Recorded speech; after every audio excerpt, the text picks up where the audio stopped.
In that video, I was talking about how empathetic people have a more prominent level of self-doubt and insecurity. Not always, but I put it in the name of the video. In general, you question your value, your goodness, your identity much more when you're empathetic and more understanding, even to the disrespectful sides of a person who is your opponent, or in any type of interaction, really. You just doubt yourself more because you leave more open space for your opinion to be not the only right one. At the end of that video, I said, a solution to that is realizing that the insecurity was needed for you to build confidence, because confidence is ultimately what's going to help you live a fulfilled, better life. That's all that we want right now. That's why we talk about these things, because we want to establish that, core and strength and find inner peace, or rediscover it, notice it rather than find it, because it's nothing to be found. It's always here. You just need to tune in and connect yourself to it. To overcome that insecurity that's no longer serving you, it's just disrupting your peace, you need to strengthen your values. Strengthen your values and stay strong in them in order to protect your goodness, because there are examples in history, in culture, in movies, in songs, in any kind of context that you pick. There are always examples of goodness and genuine hearts being used. And it's often in real life as well, because, even in Bible, even in holy books, this representation of humility and strength of a big, good heart always came with accepting disrespect and ignorance and allowing yourself to get hurt. I don't agree with that necessarily. You can be confident, you can be strong, you can have boundaries, and your normal state, your birthright, should be inner peace. You don't need to fight for love. You don't need to constantly prove to people that you deserve to be respected, you deserve to be seen, you deserve to be listened to, heard, understood, and held, supported. It's all a part of the journey to realize that maybe these people that you need to prove all of this to aren't your people. Only because your value, your core of confidence in your goodness wasn't that strong at that time. So you were naturally reflecting that energy outwards, and you were connecting to people who were only giving you what you thought you deserved, And it doesn't mean that you were a bad person or they were a bad person. It was just a certain level of energy that you were, that you were allowing yourself to experience. It's a very healthy way to realize that you are ready for the next step. We established that we need strong morals, strong values, strong principles to stick to be able to protect our peace, protect who we are, because you can't survive just off of empathy. It's not sustainable to accept anything and everything, because look at nature even. We are co-creating with it. We are utilizing it, we're working with it, but when it's being abused, it shows a certain reaction. We get earthquakes, we get floods, we get natural disasters. It's all karmic cycles. It's all restoration. It's all imbalanced, balancing itself out. Nature shows you clearly when it's being treated in a way that's not reflecting its purest value. It gives you a response that reflects your behavior. So be like nature. Show people exactly what they're showing you, without lowering yourself to their level. Well, your birthright is peace. Your value is love. So act out of it. But remember to protect your energy in a loving, empathetic way, but also with strong boundaries. You can't cross this. A flood. Communicate your values to people in a action-based way. And if they still cross your boundaries, a tsunami or, a fire of some sort, protect your power.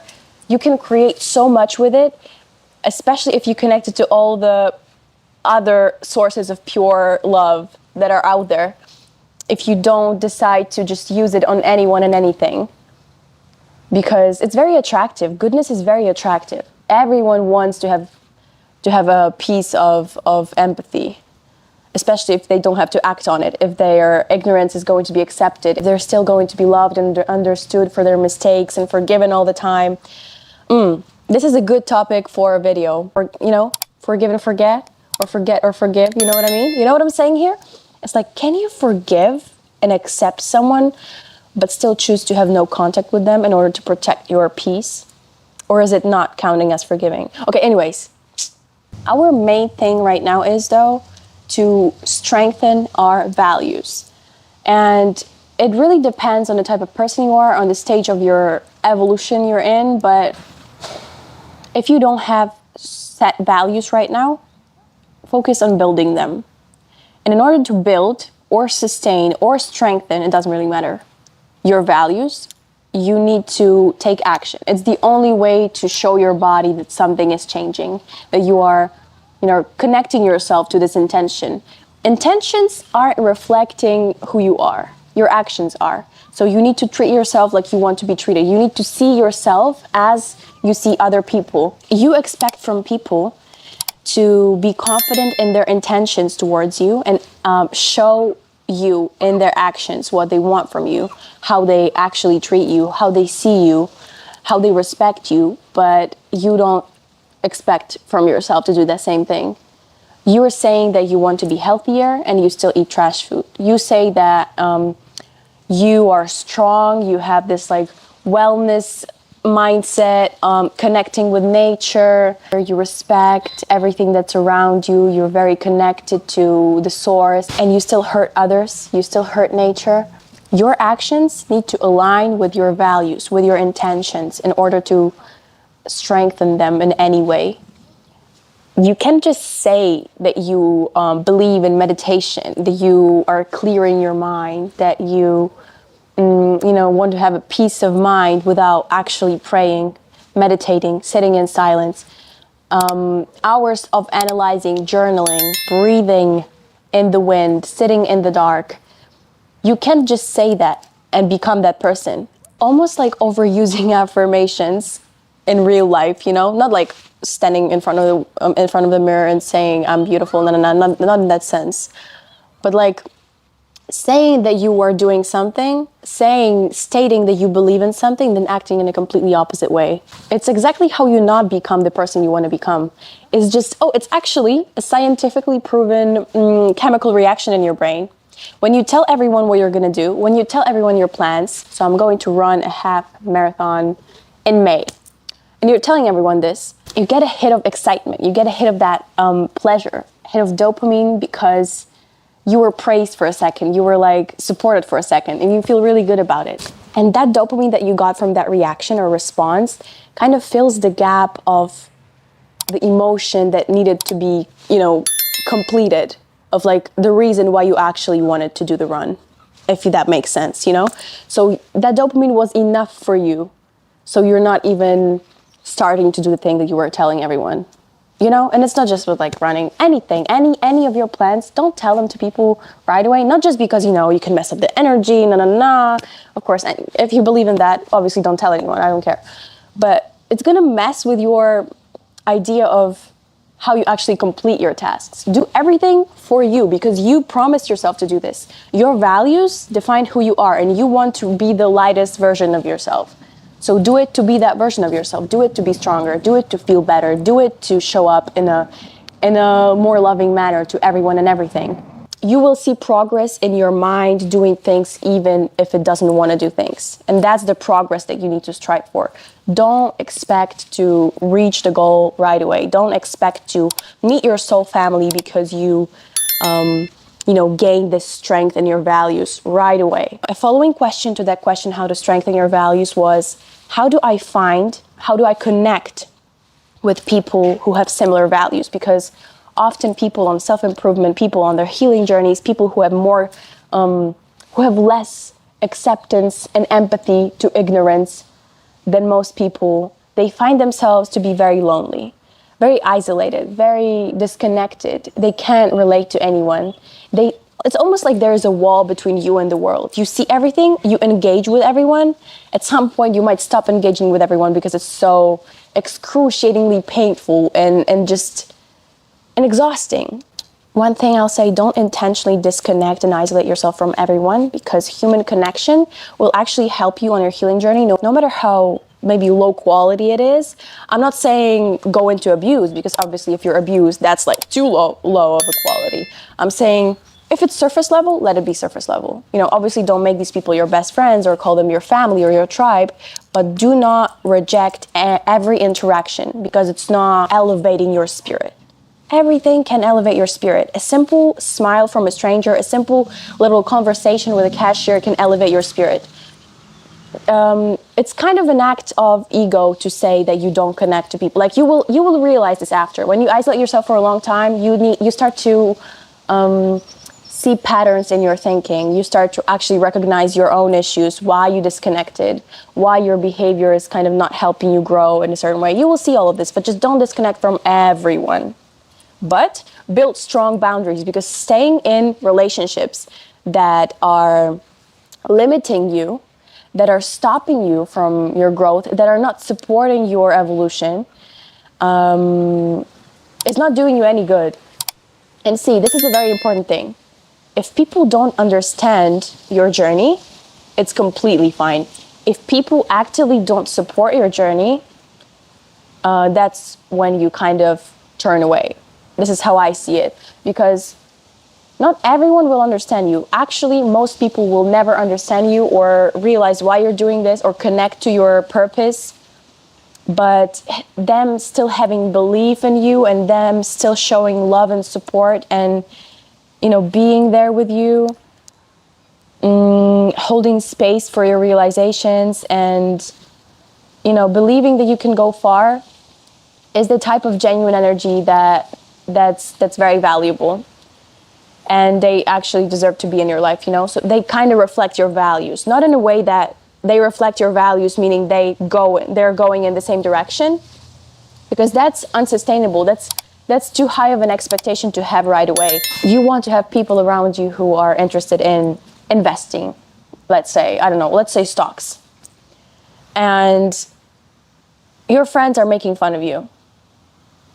You can't expect them to understand why you're doing stocks, but you can expect them to hold space for your interests, to hold space for the journey that you see ahead of yourself. You have the right to expect them to support you anyways.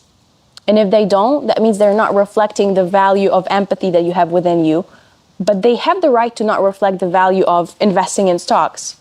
You see what I mean?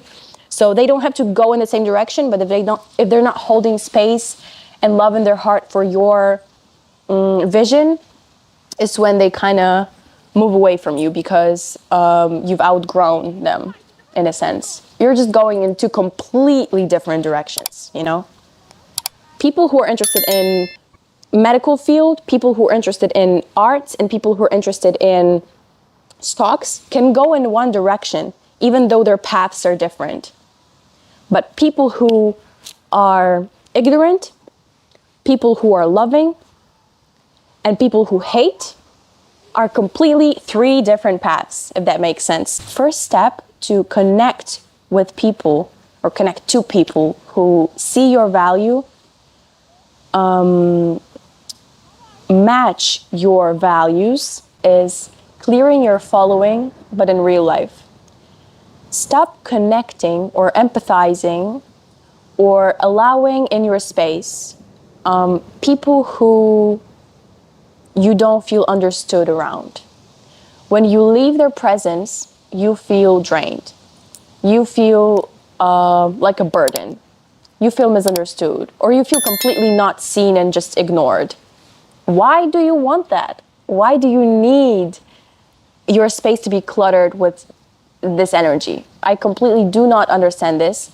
It might fill the void, but it's not even filling the void with nothing dopamine inducing. It's just trash. It's just completely degenerate. Or people who are actively doing things like fucking up their systems or overindulging in ignorant activities. Just doing things that are completely not on your path. That's like the first step. Just disconnect from them. Even if it means everyone around you, you still will have some people who don't do these things. Very, very rare to disconnect from them and still have no one to talk to. You will see that naturally, like God will push a few people towards you, like one or two people who are still going to be able to understand you and support you and and, scoop you up after that selection process. You'll still have someone, so trust. Just trust it, do the hard thing even if you don't feel like it. So the first step is clearing the space so you have more energy to work with. You have a clean desktop and you can start working. This is the stage of active work on strengthening your values, of becoming who you want to become. And as I said, you can't just talk about it. You need to actively take steps every day, take action, show up, and do it just for you. Like no one is watching. Every time I was running every day in that stage of my life, it was like almost 2 years of running every day. It was so crazy. Oh, I'm so proud of myself that I did that. It did show me a lot. I'm really proud of me. So when I was running, I was thinking to myself, I was really pushing myself. I ran for speed, I ran for time, I ran for endurance, I ran for calories. I was timing it in a very different way every day, but I had my routine. So I was always telling myself, even if no one was here in this gym with me right now, I would still run this hard. I would still have this music in my headphones. I would still have this motivation because I said that I will run nonstop for 30 minutes, very fast. I don't even remember the speed, and I still did it, even if no one was watching. That's like the emotion that you need to come to. No one cares about you. It's all just you versus you. And in that way, you'll be able to strengthen your values more efficiently. And, it's going to stay with you long term. Because if you're doing it for someone to notice, for someone to say, ooh, look how they've grown, or look how they improved, or wow, you changed, or like congratulate you at the end, you're not doing it for a good reason. Don't overcomplicate it, just go and do it. It's that simple. Peace is actually available to you now. You created this space between you and the peace that you're craving, the love that you're craving. You can just sit on the grass and decide to, from this moment, take steps, take action to be better. But you're kind of fearful of that. And I understand it. It's like you need to accept that you're actually a little bit scared of that love. You're actually a little bit scared of living that full life, your whole potential. It is scary. It is intimidating because you internally know what you're capable of. Can be too much. That's why you're not ready for it yet. But if you are, take small little steps. That's exactly why it takes time, because you're not ready for it right away. You wouldn't be able to take all of that love that you want if you decided to receive it tomorrow. That's why God doesn't give it to you right away. It's not because you don't deserve it now and you need to work for it. It's because you're just not ready for it. You're deserving of it all the time. Just show up and grow into it. Yeah. You got this. Bye-bye.